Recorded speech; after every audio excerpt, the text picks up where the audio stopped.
Serbian power. So today's video is about sometimes when building cars, shit just doesn't go as planned.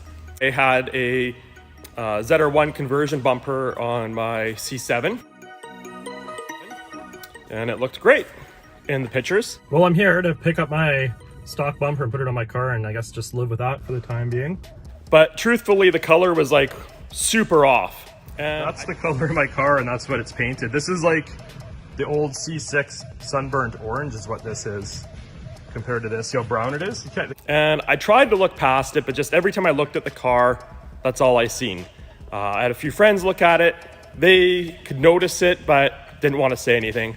To me, it's a brand new car. It's a 2019, and I just couldn't justify driving it like that.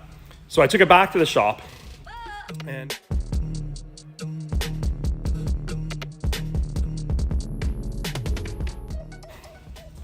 3 different times I had the shop paint the bumper. I'm like literally at a loss for words. I don't know what to say.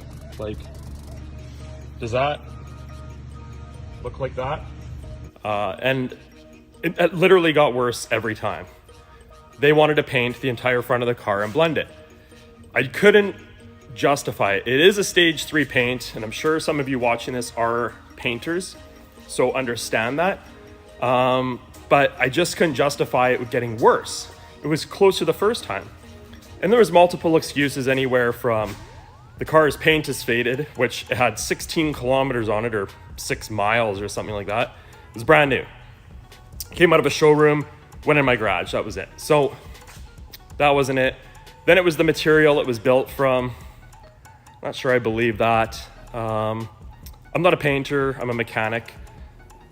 But it just seemed like the color was getting further and further off, and it was very brown.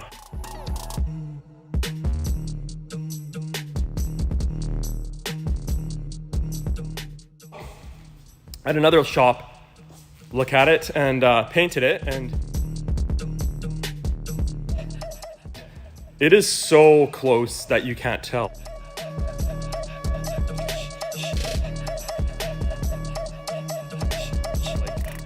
I'm so glad I didn't spend the money to repaint it.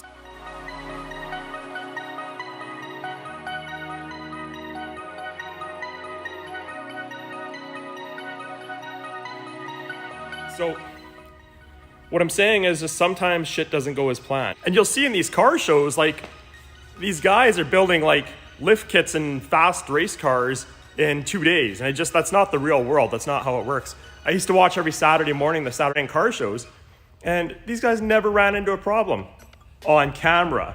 You start finding out after I talk to these guys at shows, and they run into tons of troubles. They just don't show them. I kind of show some of the ones we run into, but the real world is you always run into trouble when you're building cars. Another example would be I ordered a bumper and a spoiler from Vicrez online. And the spoiler took weeks to ship, and then when it got here, it was great quality and packaged great. But the shipping was extremely slow. Not from the courier, it was shipped Pure later, which seemed good. It just took forever to leave their facility. But it was supposed to be shipped, the bumper and spoiler together. The bumper shipped fairly quick, but was poorly packaged and had lots of damage when it got to me. And the spoiler was weeks and weeks behind it, but was good quality and packaged well. So, sure. I mean, would I use them again? Absolutely. You know what? Like, their emails were good and they were apologetic, so I'll take that. Then there's the bumper color. And here's another one. Ivan Tampy. Ordered a spoiler from him online. Everything looks great. Here I am. I ordered it December 6th, I think. And here we are coming into May, and I haven't seen it. He's told me anything from, with COVID, the brackets aren't being built in the facility, to they had rain in California for a few weeks and you couldn't do the carbon fiber when it was raining. I don't know anything about this stuff. I'm trusting him with it, but I gave him almost $6,000 Canadian for a spoiler December, January, February, March, April, May, almost half a year ago. and I don't have it yet. I'd be pretty upset, but he actually called me at the shop here and talked to me about it and told me what was going on.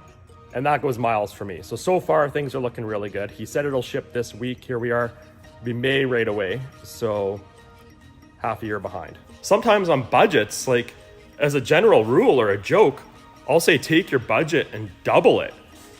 And that's just kind of where you go with things. Like the CRX, for example, was supposed to be a low budget and we're way, way over that. The RX-8 started as a $5,000 budget as a joke. And just sometimes things don't go as planned. That van right there, it's a JDM van and needs rear wheel hubs. Well, the rear wheel hubs, even from Japan, are discontinued. You can't get anything aftermarket. We thought a CRV would be close, but the splines are different. Now we're gonna put CV axles in it out of a CRV to get rear wheel hubs to work on it. So sometimes shit just doesn't go as planned. And I guess that's just kind of where I'm going with this. You're building cars, nothing goes perfect.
Even a tidy with the rubber ramps down there.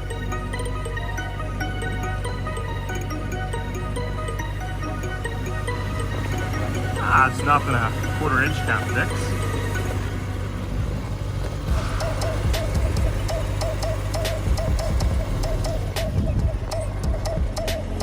Well, disregard that. We lost part of this. There, I'll have to give that up. Shit. All right, let's give this another go. It's gonna take some practice. It's all about the procedure and angle. It's all about the procedure.